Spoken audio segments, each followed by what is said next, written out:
تقدیر این مرد بعدی به تولدخانه افتیدن همسر حامله‌اش پرماجرا شد.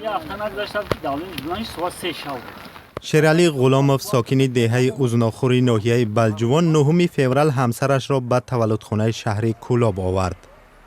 بر طبق حجت‌های دکتر او را در 27مین هفته حامله‌داریش جراحی نموده طفلی را به دنیا آوردند. اپریسا کردن اینه خواهرم پیشم دادن من طور نرفتم. گفتن که زن دختر کرده و اما براشون میگن که 6 ماه 5 ماه همین 600 گرم این قدر است. دخترها خبره دخترها بنابر میگیریم. گلدسته خواهر شیرعلی از همشیره‌هایش این اطلاع را گرفت و فردای روز جراحی به تولدخانه رفت. من روز شنبه برام رفتم به گیدا. رفتم خبر گرفتم کسلی را برام اونجا دخترک شتگی گفتم که همه گلاکی که میگن ای بلجوانه که نشونم بتین گفتن این گلاک کدگی نشونم دادن که این همیه گفتم بچه دختر گفتم که دختر چه برای این پمپیسش بیاره اینو ملود کرد. همین جنس کودک بعداً باعث ماجرای نزدیکان با طبیبان شد. روز 14 فوریه پزشکان به شیرعلی خبر دادند که طفلش فوتیده است.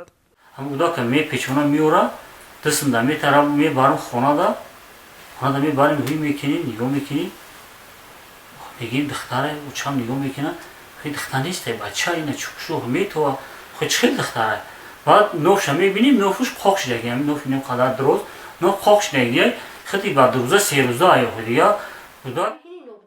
گلدسته به برادرش گفته است که طفل را برگردانند اما به سبب دوری راه و سردی هوا طفل را در دهه اوزناخور دفن کردند. ما گفتم که گلاک گور نکنی کوبین یگون جدا گپ زنیم همین گلاک خیمونه یگون کسی دیگه علیش چی نکرده باشن گفتن در این روز قیامت روز این برف و بارون ای کپ مهم بوده را چخیلی میفهمونیم ترسیدم.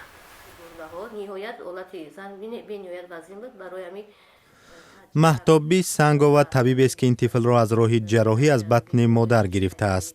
او میگوید کودک در حالت خیلی وزنین به دنیا آمد. نگاه و بین مخصوص را طلب میکرد. در قبضی که 5 روز که در امو در شبای نوزادم بود یکون کس از اولاد کودک از من همچون دکتر پرسیدگی نیست. گلدسته غلاموه برعکس میگوید او و نزدیکانش پیوسته از حال کودک خبر میگرفتند و با پزشک گپ زدند. گفتن که چی شده؟ دراز گفته که بیا ببین شما چیش میشین؟ گفته من عمش. گفته خبین ببینین اینا نم گلاتون دختره. دیدایش. یانگام هم قطیش بده. یانگام هم دیدایش گفته دختره.